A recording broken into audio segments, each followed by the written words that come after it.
అనాయాస జీవితం అనాయాస మరణం అన్నారు. అనాయాస మరణాన్ని శ్రీ వెంకప్ప గారు పొందారు. ఎలా పొందారో వెంకప్ప గారిని చూస్తే ఆయన స్వామికి తండ్రి అని చెప్పడానికి ఎంత మాత్రం వీలే లేదు. ఎందుకంటారా, ఆయన మోకాలు దాకా పంచ, మోచేయి దాకా షర్టు, చిన్న జుట్టు, ముక్కు నత్తు వేసుకొని ఉంటారు. అంతేకాకుండా ఆయన ముఖము కూడా ఆ పల్లె జీవితాన్ని చక్కగా మనకు స్పష్టంగా చూపిస్తూ ఉంటుంది. కాబట్టి ఆయన స్వామి గారికి ఆయనకు పోలికలే లేవు అని చెప్పడానికి ఎంత మాత్రం సంశయించటం లేదు. ఈ వెంకప్ప గారిని మేము తాతగారు అని ఎంతో ప్రేమతో పిలిచేవాళ్ళం. ఆయన రోజుల్లో ప్రతిరోజు స్వామి దర్శనానికి వచ్చి వెళ్ళేవారు. అంతేగాని స్వామి దగ్గరికి వెళ్ళి మాట్లాడేవారే కాదు. ఎంత భక్తి అంటే చెప్పడానికే సాధ్యం కాదు. ఆ రోజుల్లో ఉప్పు కూడా కావాలంటే బుక్కపట్నానికి పరిగెత్తాల్సింది. 3 మైళ్ళు గుప్పట్నానికి నడిచి వచ్చేటప్పటికి చాలా అయిపోయేది. అందుకని ఒకరోజు మేము వెంకప్ప తాత గారిని, తాత ఒక చిన్న పని చేసి పెట్టండి మాకు అంటే, చెప్పండి మా ఏం చేయాలో. చూడండి, ఉప్పు కావాలంటే బుక్కపట్నం దాకా పరిగెత్తాల్సి ఉంటుంది. కాబట్టి మీరు ఉప్పు, చింతపండు, మిరపకాయలు, టెంకాయలు, ఈ విధంగా చిన్న చిన్న సామాన్లు మీరు తెచ్చి మీ ఇంటి ముందు పెట్టుకుంటే మేమందరం కొంటా ఉంటే, ఓ దానికేముంది, తప్పకుండా చేస్తానన్న. అలా చెప్పిన తర్వాత అన్నీ మాకేమేమి కావాలో కనుక్కొని వెళ్ళి అవన్నీ తీసుకొని వచ్చి ఇంటి ముందు పెట్టుకునేవారు. మేమందరం దాన్ని ధ్యాస తగ్గిందన్నమాట. ఒకరోజు వెంకప్ప గారు స్వామి కోరికల రూమ్ దగ్గర నిలబడి ఉన్నారు.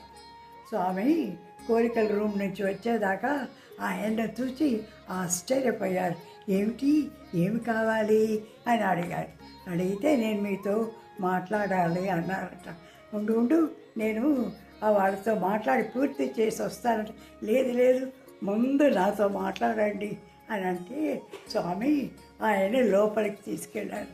లోపలికి తీసుకెళ్ళిన తర్వాత ఏమి చెప్పు అని అంటే, స్వామి నాకు రోజులు దగ్గర పడుతున్నాయి, ఎప్పుడు పోతానో ఏమో తెలియదు. కాబట్టి నేను ఒక మూట బెల్లం, ఒక మూట పప్పు, ఒక మూట బియ్యం అన్నీ రెడీగా పెట్టాను.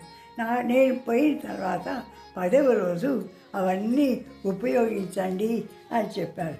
చెప్పిన తర్వాత స్వామి అన్నారు, ఇప్పుడే ఎందుకు అవన్నీ, నేను జాగ్రత్త పడాలి కదా, పోయిన తర్వాత ఏం చేసేకవుతుంది అని అంటూ ఆయన పంచలో ముడి వేసుకొని ఉన్నటువంటి కొంత చిల్లరన్నీ తీసి స్వామి చేతిలో పెట్టారట. ఇదెందుకు అని అంటారు.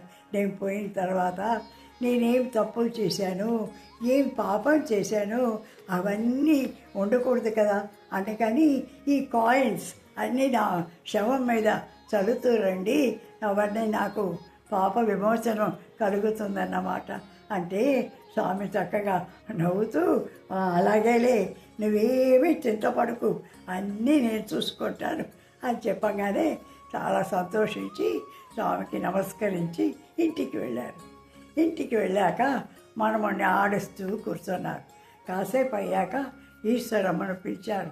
ఆమె రాగానే మనమని ఆమె చేతికిచ్చి స్వామి స్వామి అంటూ తన యొక్క కళ్ళు మూసుకున్నారన్నమాట. ఆయన్ని ప్రాణం పోయింది, ప్రాణం విడిచారు. స్వామిని తలుచుకుంటూ అంతసేపు నాతో మాట్లాడి దర్శనం చేసుకొని వెళ్ళారు. కాబట్టి ఇంకా ఆ ఆనందం ఆయన ముఖంలో కొట్టవచ్చినట్టుగా ఉంది.